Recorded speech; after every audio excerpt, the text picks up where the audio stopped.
몇 주 전에 종영한 드라마가 있는데요. 수리남이라는 그런 드라마가 있습니다. 우리 젊은 분들은 보신 적이 있을 건데, 그 남미의 수리남이라는 작은 나라가 있답니다. 그 작은 나라에 마약왕으로 활동하는 이 사람을 일반 시민과 또 이 일반 시민 하정우는 아시죠, 그죠? 그 다음에 국정원 직원이 공조하는 그런 이야기입니다. 그런데 그 마약왕으로 등장하는 배우가 황정민입니다. 황정민도 들어보셨죠, 그죠? 그 사람이 마약왕으로 등장을 하는데, 그 배역이 그 황정민이가 이제 마약왕으로 활동하는데, 이 배역이 그 배역 이름이 전요한이에요. 저하고 같은 전치고요. 또 이제 그 직업이 뭔가 하면 목사예요. 그 수리남이라는 나라에서 목사인 전요한이라는 사람이 겉으로는 이제 목사직을 하면서 교회를 이제 운영하면서 뒤로는 뭐 한다고요?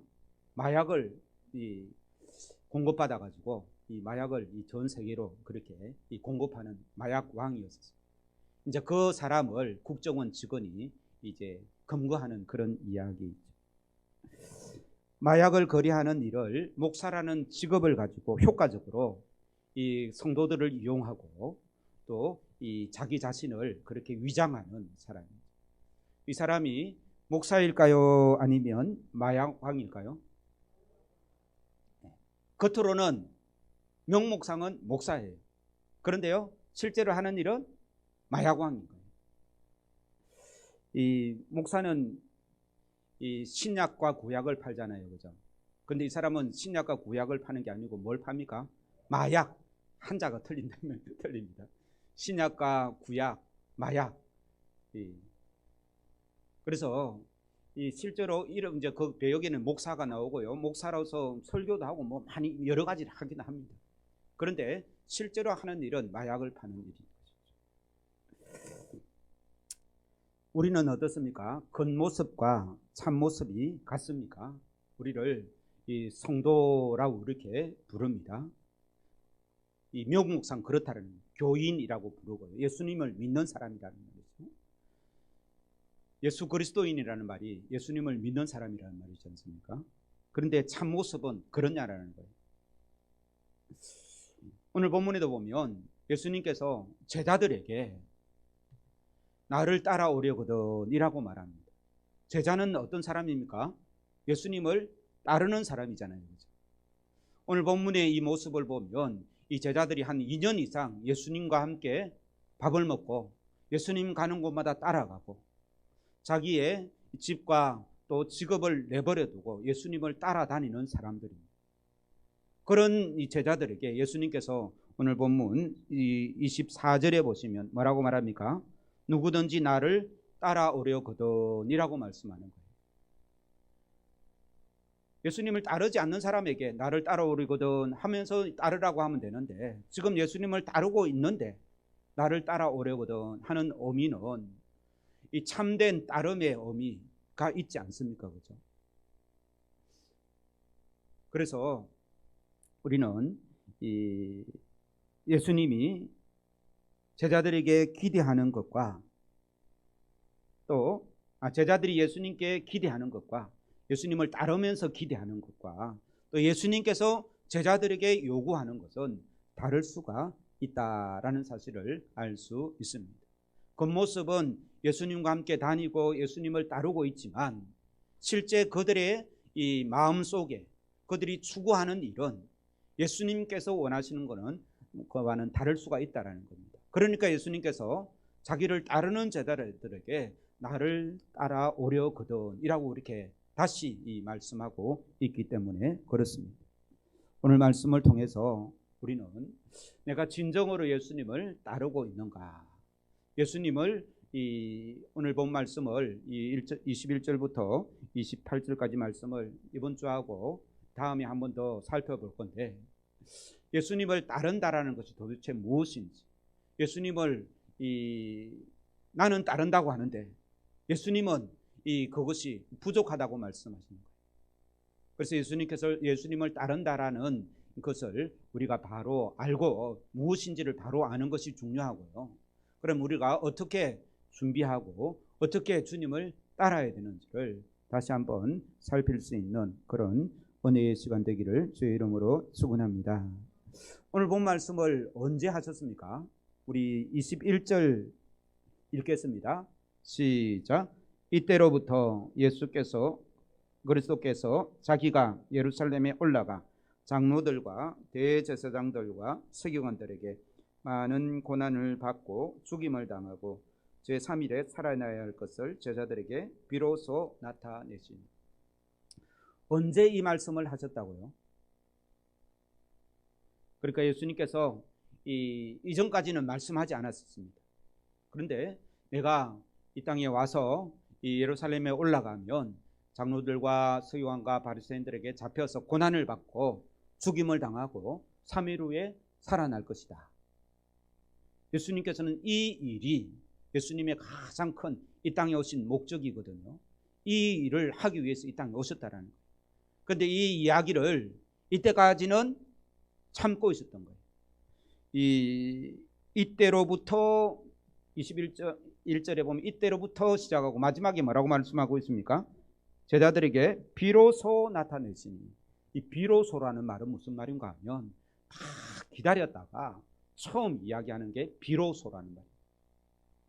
그렇게 예수님께서는 지금 제자들을 한 2년 이상 이 정확한 개월수는 알 수 없지만 예수님의 제자들을 가르치면서 다 모든 것을 가르쳤는데 이 이야기는 어떻게 해요? 참고 참았다가 이제 비로소 말하는 거예요. 그것이 이때로부터는 뭘까요? 이때로부터.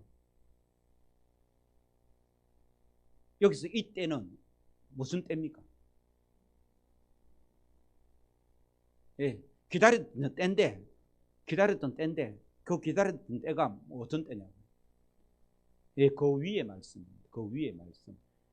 베드로가 주는 그리스도시요 살아계신 하나님의 아들입니다 라는 그런 고백이 있고 그 고백을 하는 공동체에게 교회를 세우겠다라고 말씀하시고 난 후에 그러면 주는 그리스도시요 살아계신 하나님의 아들입니다라는 신앙 고백을 하고 난 후에 그때 예수님께서 비로소 말씀하셨다라는 것입니다. 그러므로 우리는 이 예수님의 가는 그 길을 참되게 따르는 제자는 올바른 신앙 고백이 있어야 한다는 사실을 우리 지난 시간도 강조했었고 오늘 다시 한번 확인할 수 있습니다. 예수님이 가시는 길은 아무나 따를 수 있는 길이 아닙니다. 우리가 전도할 때 교회는 아무나 와도 됩니다. 아무나 와도 됩니다. 라고 말하지 않습니까? 그렇죠? 예수님 앞에 아무나 나올 수 있습니다. 그러나 예수님을 따른다라는 것은 아무나 따를 수 있는 것이 아닌 거예요.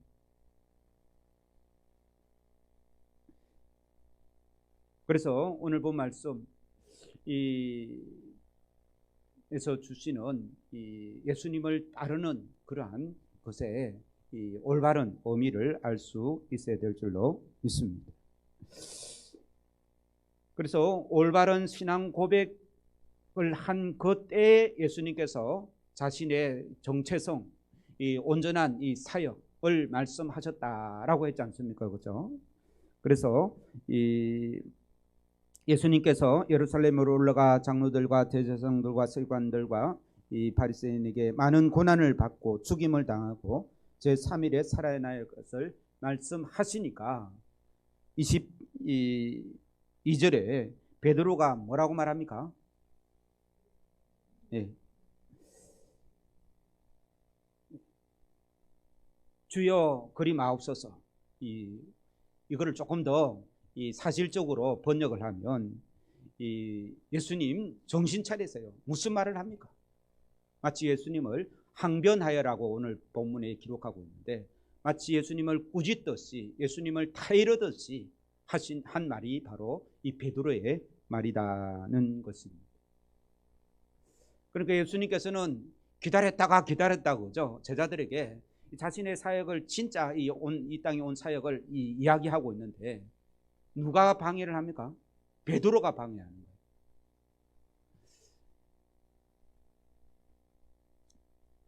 이 마귀는요, 자기가 직접 예수님을 공격 못합니다. 예수님이 어떤 분인지 잘 알기 때문에. 그래서 이 마귀는 어떻게 한다고요? 사람을 통해서 하나님의 그 일을 막으려고 하는 것이죠. 그런데 사람을 공격하는데 어떤 사람을 공격할까요? 12제자가 있는데 지금 누구를 공격합니까? 베드로. 왜 베드로를 공격했을까요? 예? 제일 사랑하시니까. 그럼 베드로가 예수님을 뭐라고요? 예.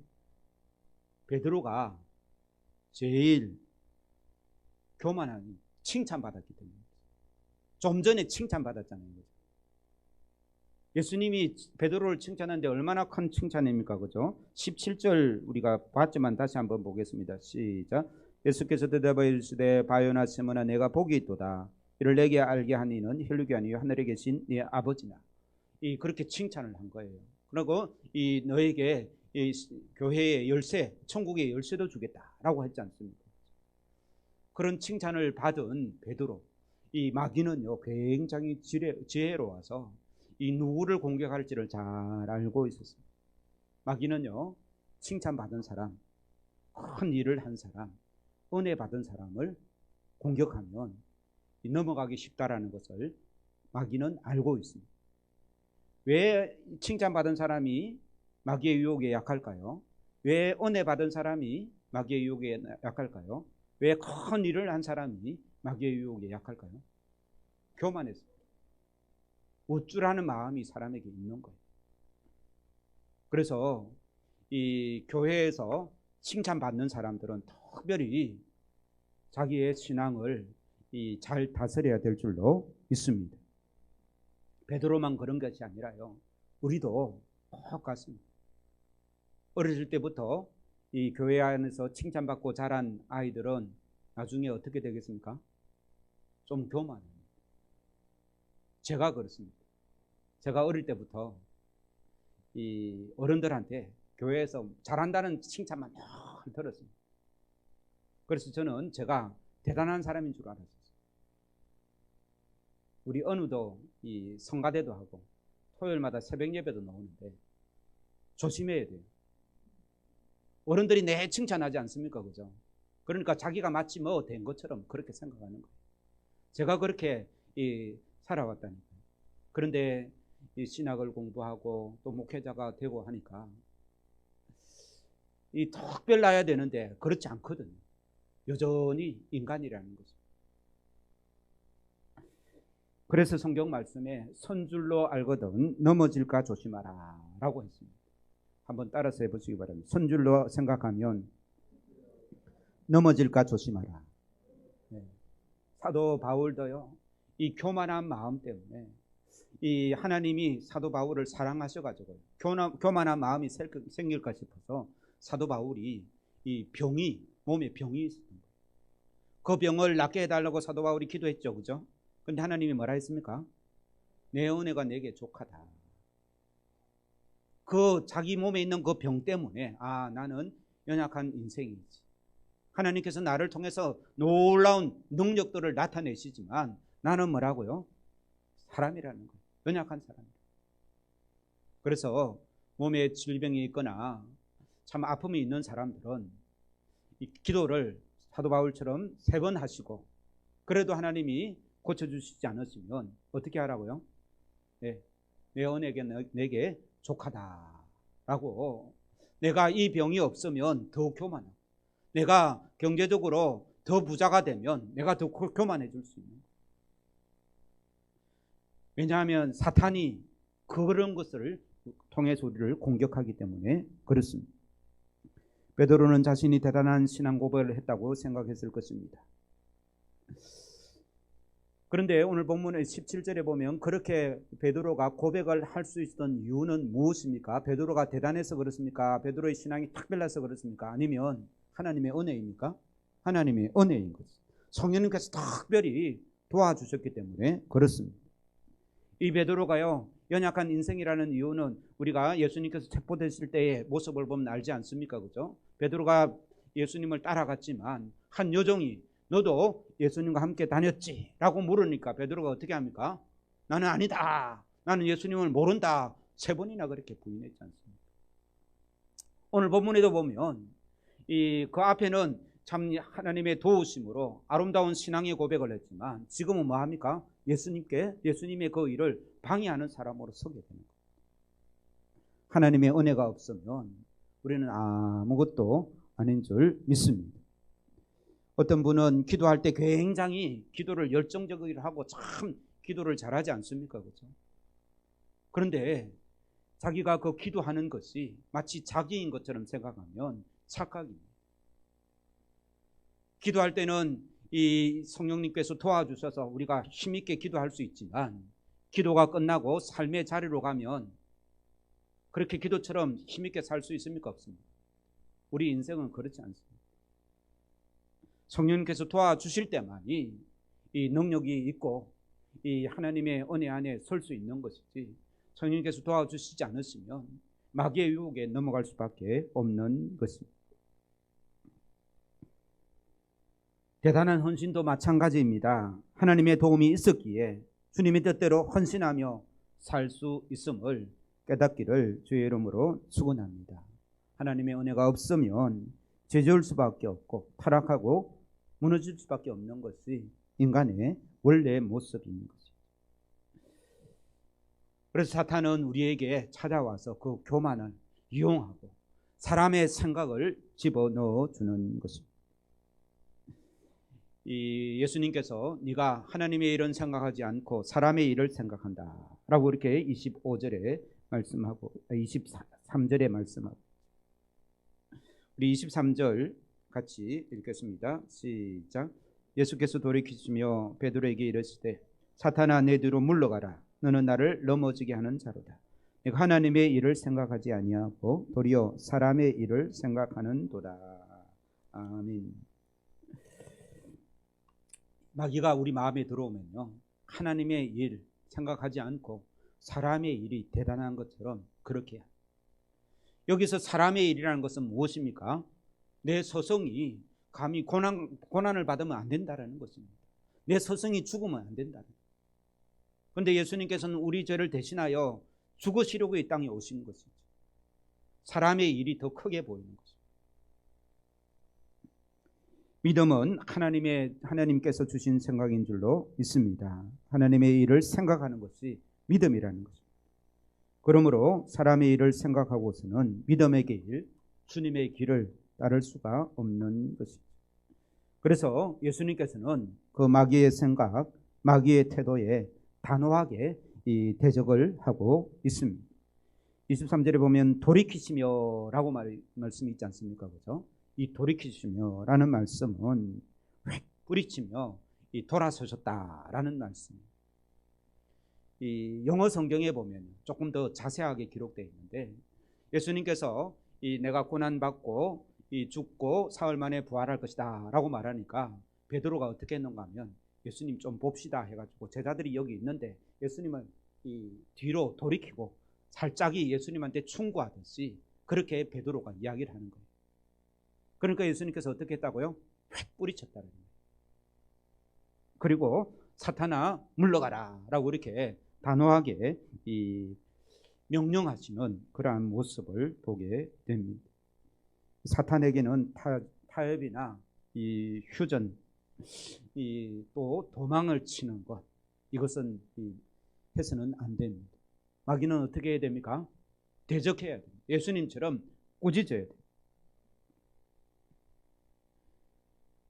특별히 제가 이 말씀을 이제 성경 말씀인데요. 제가 읽을 거니까 이 말씀을 어디에 나오는지 한번 맞춰보시기 바랍니다. 건신하라 깨어라 너희 대적 마귀가 우는 사자처럼 두루다니며 삼킬 자를 찾느니 너희는 믿음을 굳게 하여 마귀를 대적하라. 어디에 나오겠습니까? 지금 누구의 이야기를 하고 있습니까? 예수님께서 베드로하고 이야기하고 있지 않습니까? 그럼 이 말씀이 어디에 기록됐겠습니까? 네, 베드로 전서에서 마귀에게 유혹당하고 예수님이 하시는 가시는 그 길을 막아섰던 자기의 모습을 아는 거죠. 마귀가 자기에게 역사했던 걸 아는 겁니다.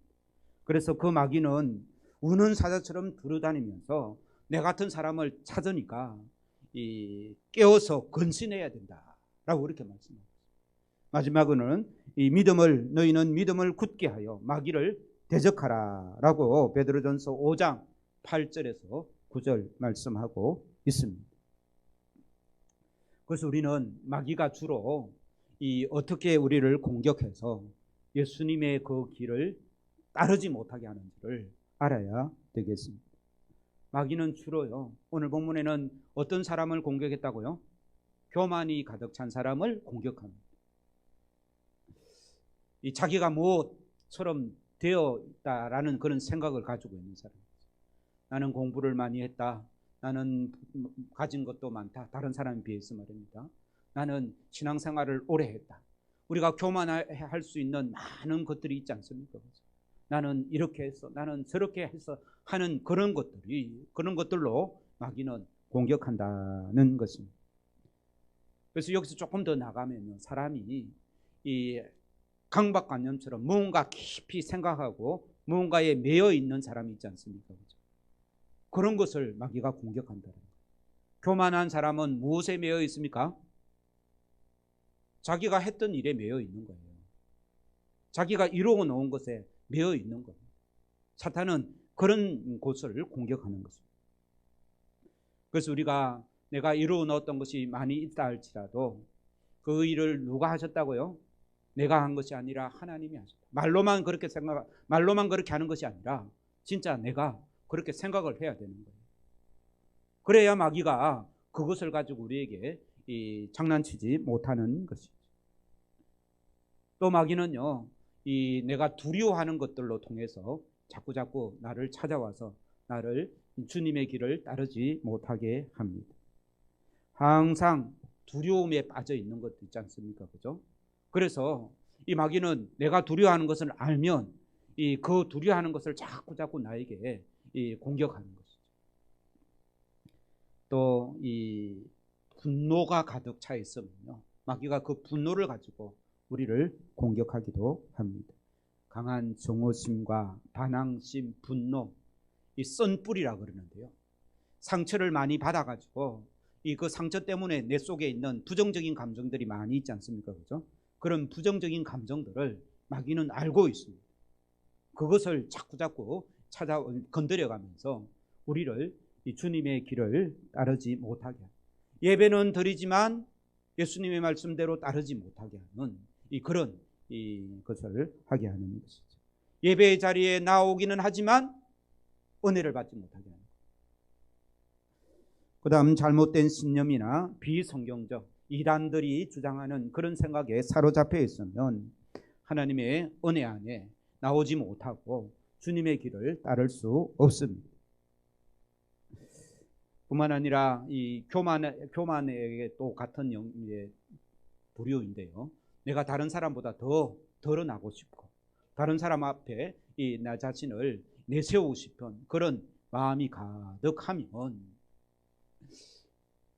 마귀는 그것을 가지고 이 은혜의 말씀을 집중하기보다는 내 자신이 어떻게 비춰지는지를 늘 생각을 하는 거예요.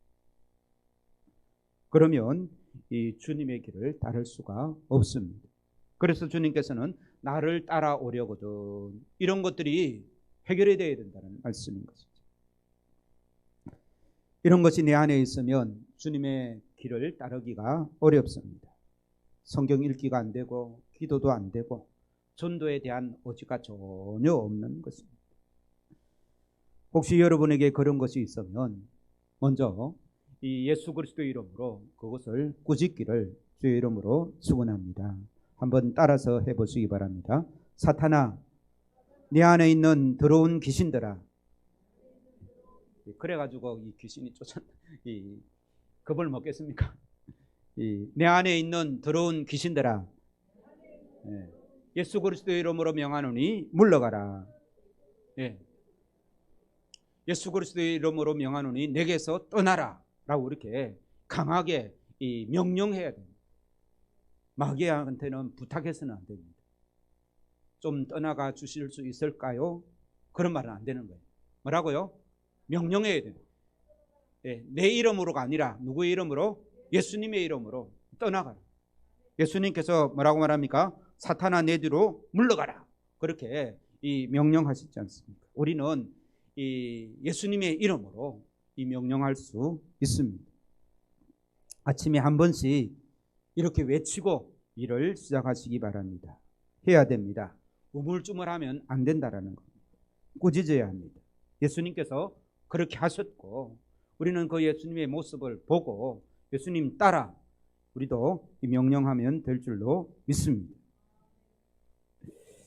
이렇게 주님을 따르려면 이 마귀가 유혹할 수 있는 것들을 우리가 알고 우리 자신들을 잘 정리하고 그 마귀와 대적하면서 그 마귀의 일을 우리가 동조하지 않을 때에 온전히 예수님을 따를 수 있는 줄로 믿습니다.